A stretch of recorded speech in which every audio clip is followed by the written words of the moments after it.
ખેડૂત ભાઈઓ, કાલે 23 તારીખે આપણી સંસદમાં રાષ્ટ્રીય બજેટ રજૂ થયું અને આ વર્ષના બજેટમાં આપણે જોઈએ કે ખેડૂતની નજરથી આપણે જોઈએ તો આ વર્ષના બજેટમાં આપણી વ્યવસ્થાને સીધો લાભ થાય એવું કાંઈ નથી.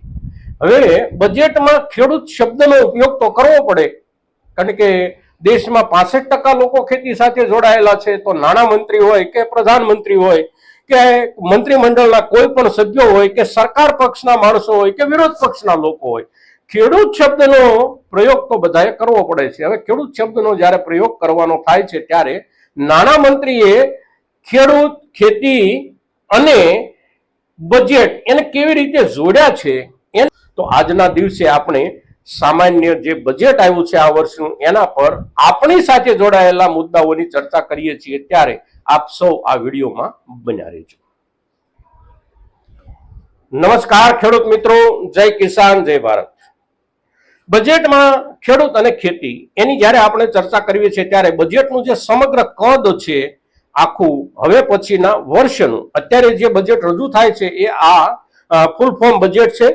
ફેબ્રુઆરી મહિનામાં જે બજેટ રજૂ થયું હતું એ બજેટ ફૂલ ફોર્મ નહોતું, શોર્ટ ફોર્મ હતું. શોર્ટ ફોર્મ એટલા માટે હતું કે કેન્દ્ર જે બજેટ રજૂ કરતું હોય છે એ બજેટ રજૂ કરવા માટે સરકારની પાસે જે સત્તા હોય છે એ સત્તા એની મે મહિના સુધીની જ હતી, કારણ કે મે મહિનામાં સરકારની મુદત પૂરી થતી હતી અને પૂરી થતી મુદત સુધીનું જ બજેટ જે તે સરકાર રજૂ કરી શકતી હોય છે. એટલે એ જે બજેટ હતું એને પૂરક બજેટ કહેવામાં આવે છે. વોક ઓન એકાઉન્ટ આવું એને અંગ્રેજીમાં કહેવામાં આવે છે અને બંધારણની જોગવાઈ એ પ્રમાણેની છે કે સરકારના આગામી દિવસોના મુદતના સમય સુધીનું સરકાર બજેટ રજૂ કરી શકે. અને તેથી સરકારે ફેબ્રુઆરી મહિનામાં જે બજેટ રજૂ કર્યું હતું એ અધૂરું બજેટ હતું. અત્યારે હવે એની અંદર ખેતીવાડીને અને ખેતીવાડીના વિભાગોને જે ફાળવણીની વાત થાય છે રકમની, એ ફાળવણીનો જે આંકડો છે એ લગભગ 1.5 લાખ કરોડ જેટલો છે. હવે 1.5 લાખ કરોડ જેટલો છે ત્યારે બજેટનું જે કુલ વોલ્યુમ છે, બજેટનું જે કુલ આંકડો છે એના 3.25% જેટલી રકમ એ થવા જાય છે, 3 થી 3.25%. હવે આ જે આંકડાઓ છે એ આંકડાઓને આપણે ગઈકાલે બજેટમાં જે રૂપમાં રજૂ થયા એ રૂપમાં એટલા માટે નથી રજૂ કરતા કે જે આંકડાઓ ગઈકાલે બજેટમાં બોલવામાં આવ્યા હોય એ આંકડાઓ ફાઇનલ નથી હોતા. આના ઉપર હજી ચર્ચા ચાલશે. આ આખું સત્ર બજેટ સત્ર છે અને બજેટ સત્ર છે, બજેટ ઉપર ચર્ચા ચાલશે અને જે તે વિભાગો માટે ફાળવવામાં આવેલા જે કોઈ નાણાં છે એના ઉપર ક્યાંક કાપ આવશે, ક્યાંક વધારો થશે અને અંતિમ નિર્ણય જ્યારે થાય ત્યારે આંકડાઓ બદલાઈ જતા હોય છે. તે જે આંકડાઓ છે એ આંકડાઓ ફાઇનલ નથી હોતા, એના ઉપર બહુ મોટા ફેરફારો અને બદલાવો આવતા હોય છે. બજેટનું સંપૂર્ણ જે કદ છે એ પણ નાનું મોટું થઈ જતું હોય છે. એટલે આપણે અંદાજ પકડીએ 50, 51 કે 52 લાખ કરોડ રૂપિયાના સરકારના બજેટનો, તો એમાં ખેતીવાડી માટે 1.5 લાખ કરોડ રૂપિયાનો જ્યારે મુદ્દો છે ત્યારે એ 1.5 લાખ કરોડ રૂપિયામાંથી ખેતીના વિકાસ માટે અને ખેડૂતની ખરેખર સમસ્યાઓ જે કોઈ છે એના ઉકેલ માટે કેટલા નાણાં ખર્ચાશે આ 3% માંથી, તો આ સવાલ સૌથી અગત્યનો છે. જે 1.5 લાખ કરોડ રૂપિયા ખેતી વિભાગને ફાળવવાની વાત છે એમાંથી એક વસ્તુ આપણે બાદ કરી દેવાની છે. કેન્દ્ર સરકારના ખેતીવાડી વિભાગના સંચાલન માટેનો જે ખર્ચ છે એ આ જે રકમ છે એમાંથી 70% થી વધારે હોય છે. ખેતીવાડી વિભાગમાં જેટલા કર્મચારીઓ, અધિકારીઓ, એની ઓફિસો, સમગ્ર જે તંત્ર છે એના પગારો અને તંત્રના સંચાલન પાછળ 70 થી 75% રકમ ખર્ચાઈ જાય છે. 70 થી 75% રકમ જ્યારે એમાં ખર્ચાઈ જાય છે ત્યારે વિકાસ અને નવી વ્યવસ્થાઓ ઊભી કરવા માટે જે કઈ રકમ બચતી હોય એ માત્ર 25% રકમ બચે છે. હવે જે 25% રકમ બચે છે એમાંથી સરકાર શું કરવા માંગે છે ખેડૂતો માટે, તો સરકાર જે કઈ કરવા માંગે છે એની જે નાણામંત્રીએ વાત કરી એને આપણે ટૂંકમાં સમજી લઈએ. તો સરકાર એક મુદ્દે એવી વાત કરે છે આપણી સાથે, ખેડૂતો સાથે, કે દાળ એટલે કે કઠોળ અને તેલીબિયાં આ બંને પાકોની દેશની અંદર જે મોટી ઘટ આ વર્ષમાં તો ખૂબ મોટી ઘટ સરકારે અનુભવી છે અને બજારે પણ અનુભવી છે. તો જે ઘટ છે એ ઘટ થોડીક પુરાય અને તેલીબિયાં અને કઠોળના પાકમાં આપણે આત્મનિર્ભર થઈએ એને માટેના પૂરતા પ્રયાસો આ વર્ષમાં સરકાર કરશે અને આગામી 3 વર્ષમાં સરકાર આ બધા પ્રોજેક્ટો પૂરા કરી અને કઠોળ અને તેલીબિયાંમાં આત્મનિર્ભર થવાની દિશામાં સરકાર આગળ વધશે. હવે કઠોળ અને તેલીબિયાંમાં આત્મનિર્ભર બનવા માટે સરકાર તરફથી પ્રયાસો કેવા થશે, તો પ્રયાસો જે થવાના છે એ સમજવા જેવા છે. સરકાર એવું કહેવા માંગે છે કે આપણને ખેડૂતોને ખેતી કરતા નથી આવડતી, એટલે આપણને તાલીમો આપવામાં આવશે. આપણી પાસે સારા બિયારણો નથી અને એના કારણે ઉત્પાદન નથી થતું, એટલે સરકાર નવા બિયારણો સંશોધિત કરી, વિદેશમાંથી બિયારણોના સંશોધનો આયાત કરી અને આ બિયારણો ખેડૂતો સુધી પહોંચાડવાનો પ્રયાસ કરશે અને એમાં સરકાર પોતાના નાણાં ખર્ચશે.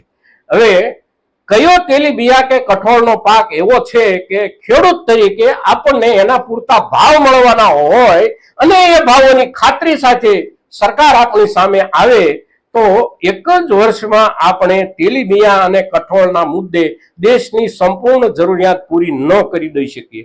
ખેડૂતો પાસે પૂરતા તમામ સાધનો છે, ખેડૂત પાસે ખેતીની કુશળતા છે અને ખેડૂત પાસે પોતપોતાના વિસ્તારને અનુકૂળ સંપૂર્ણપણે વાતાવરણ સાથે સારી રીતે સામંજસ્યથી ઉજરી શકે અને ઉત્પાદન આપી શકે એવા બિયારણો આપણી પાસે ખેડૂત પાસે છે, દેશ પાસે પણ છે. પણ સરકાર ઉત્પાદન વધારો અને ઉત્પાદન વધારવા માટે અમે જે આપીએ છીએ એ ચીજ વસ્તુઓનો તમે ઉપયોગ કરો, એટલે એક નાણાં એની પાછળ ખર્ચાશે. બીજા એની પાછળ ખર્ચાશે કે ખેડૂત તરીકે આપણે શાકભાજીનું જે ઉત્પાદન કરીએ છીએ એ શાકભાજીનું ઉત્પાદન શહેરો સુધી પહોંચવામાં તકલીફ થાય છે, પહોંચે ત્યાં સુધીમાં બગડી જાય છે, અગર તો એનું નુકસાન થાય છે. એનાથી બચવા માટે શહેરી વિસ્તારોની આસપાસમાં શાકભાજીના બ્લોક સરકાર ઉભા કરશે. શહેરી વિસ્તારોની આસપાસમાં શાકભાજીના બ્લોક સરકારે ક્યાંય ઉભા કરવાની જરૂર હોય એવું લાગે છે? આપણા શહેરના આસપાસના વિસ્તારના તમામ ખેડૂતો મોટા ભાગે શાકભાજીનું વાવેતર કરે છે અને શાકભાજીનું જે કાંઈ વાવેતર ખેડૂત કરે છે એના ઉપર જ્યારે ખેડૂતને કાંઈ વળતરરૂપ ભાવ નથી મળતો ત્યારે સરકાર આંખો મીચી જાય છે, કાનમાં રૂ નાખી દે છે અને પોતાની જીભ સીવી લે છે. માત્ર શહેરોની આસપાસ નવા પ્રોજેક્ટના નામે બોર્ડ મારી દેવાથી ન તો શાકભાજીનું ઉત્પાદન વધવાની શક્યતા છે કે ન શહેરીજનોને સસ્તું શાકભાજી મળવાની શક્યતા છે. ખેડૂતો જે અત્યારે પકવે છે એનો તમે વ્યાજબી ઉપયોગ કરો, વ્યાજબી ભાવ આપો અને વ્યાજબી ભાવ મળવાની ખેડૂતને ખાતરી આપો એટલે સમસ્યાઓ તમામ ઓગળી જવાની છે. ત્રીજો મુદ્દો, સરકાર ખેતીમાં ખરેખર આપણું જે ઉત્પાદન છે અને ખાસ કરીને એવા ઉત્પાદનો કે જેમાં દર વર્ષે મોટા ફેરફારો થતા હોય એવા ઉત્પાદનોનો આંકડો એકઠો કરવા માટે સરકાર સર્વે કરશે, સિઝન દીઠ સર્વે કરશે. કેટલી જમીનમાં કયું વાવેતર થયું છે અને એ વાવેતરનું ખરેખર વાસ્તવિક ઉત્પાદન કેટલું આવવાનું છે એનું સર્વે સરકાર કરશે. હવે એ સર્વે કરવા માટે સરકાર ખાનગી કંપનીઓને કોન્ટ્રાક્ટ આપશે, હજારો કરોડ રૂપિયા એમને આપશે અને પેલા લોકો જે આંકડા આપશે, માની લો કે કોબીજનું ઉત્પાદન વાવેતર કેટલું છે અને ઉત્પાદન કેટલું થયું છે અગર તો થવાનું છે એનો આંકડો આ કંપનીઓ આપશે અને સરકાર સુધી પહોંચશે કે આપણે વાવેલી કોબી એનો ફાલ આવી ગયો છે, કોબી આપણે ખેંચી નાખીએ છીએ, જે કાંઈ આવવાનું છે ખેડૂતના હાથમાં એ ₹1.5 ભાવથી આપણે વેચી નાખીએ છીએ અને 8 મહિને 12 મહિને કે 1.5 વર્ષે સરકાર પાસે રિપોર્ટ આવશે કે આ વિસ્તારમાં આટલું કોબીનું વાવેતર છે.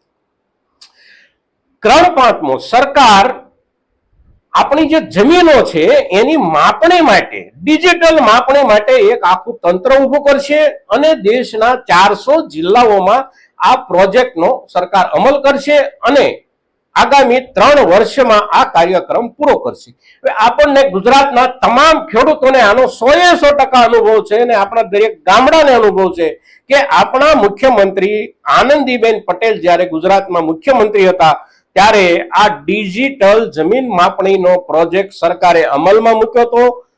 કરોડો રૂપિયાના ખર્ચે સરકારે એના કોન્ટ્રાક્ટ આપ્યા હતા અને એ એજન્સીઓએ પોતપોતાની રીતે આંધળુતિયા સર્વે કરી અને આપણા દરેક સર્વે નંબરો લગભગ તમામ સર્વે નંબરોના નકશા એવી રીતના તૈયાર કર્યા કે અત્યારે આપણને પણ સૂઝ નથી પડતી કે આપણા ખેતરનો ખરેખર આકાર જે ખેતરમાં છે એને અને નકશામાં જે આપણને એની આકૃતિ મળી રહી છે આની વચ્ચે કોઈ સંબંધ જ નથી. અને એને માટેની આપણી લાખો ફરિયાદો સરકારની સામે 2016 પછીની જે કઈ ગઈ છે એ આજે 2024માં પણ એની સ્થિતિમાં છે. અને આ જે આંકડાઓ અને જે આકૃતિઓ આપણા ખેતરો કે સીમ શેઢાઓની જે કાંઈ ડિજિટલાઇઝેશન થકી સરકારી તંત્રને આપવામાં આવી એને સરકારી તંત્રએ પોતાના કોમ્પ્યુટરમાં અને પોતાના લેન્ડ રેકર્ડમાં એવી રીતે નાખી દીધી છે કે એ સુધરવાનું નામ જ નથી લેતી. આપણે તમામ પ્રયાસો કરવા છતાં આપણા ખેતરના ન તો નકશા સુધરે છે, આપણા ખેતરના ન તો વિગતો સુધરે છે. જેમ કે આપણું ખેતર જે છે એની જે કાંઈ હક નોંધો હોય છે એમાં પણ ક્યાંય સુધારો નથી થતો. સરકારે પ્રમોલગેશનના નામે જે નવી એન્ટ્રીઓ કરી એમાં પણ ક્યાંય સુધારો નથી થતો. અને આપણે છેલ્લા 8 થી 10 વર્ષથી આપણા ખેડૂતો, ગુજરાતના ખેડૂતો આ ડિજિટલાઇઝેશન લેન્ડ માર્કિંગના કારણે જે રીતે પરેશાન થઈ રહ્યા છીએ એવી એક નવીન પ્રકારની પરેશાની કેન્દ્ર સરકાર ખેડૂતોના નામે બજેટમાં દાખલ કરી અને આપણા ઉપર ઠાલવવાનો પ્રયાસ કરવાની છે. અને આ બધા મુદ્દાઓને સરકાર ખેતીના વિકાસના મુદ્દાઓ ગણી અને બજેટમાં ખેડૂતોને કેવી રીતે સમાવી લીધા છે સરકારે અને ખેડૂતોના હિતમાં બજેટમાં સરકારે કેવા કેવા નિર્ણયો કર્યા છે આની જ્યારે સરકાર વાત કરે છે ત્યારે આ બજેટમાં કોઈ પણ જગ્યાએ ખેડૂતના હિત માટે સરકાર તરફથી એક પણ રૂપિયો ખર્ચાવાનો નથી. આપણે ખેડૂતોએ સરકારના બજેટ તરફ નજર નાખવાની પણ કોઈ પ્રકારની આવશ્યકતા નથી. કારણ કે ક્યાંય કોઈ સુધારો, ક્યાંય કોઈ ફેરફાર અગર તો ખેડૂતના હિતમાં કોઈ નવી વ્યવસ્થા ઊભી કરવાની આમાં ક્યાંય વાત નથી. મિત્રો, તો બજેટ પર ગઈકાલે આખો દિવસ ચર્ચા ચાલતી હતી. આપણે પણ બજેટનો અભ્યાસ કરવાનો પ્રયાસ આપણી રીતે કરતા હતા. સાંજના સમયે આપણે કદાચ બજેટ પર ચર્ચા કરી શકતા હતા, પણ આપણને એવું લાગતું હતું કે થોડો વિશેષ અભ્યાસ કરવાની જરૂર છે. સરકારે જે મુદ્દાઓ આપણી સામે રજૂ કર્યા છે અને બજેટમાં ખેડૂતના નામે સરકારે જે વાત કરી છે એના ઉપર આપણે થોડો વિશેષ અભ્યાસ કરી અને ખેડૂતો સુધી માહિતી પહોંચાડીએ કે ખેડૂતોને લાભ થાય એવું આપણા આ બજેટમાં શું છે.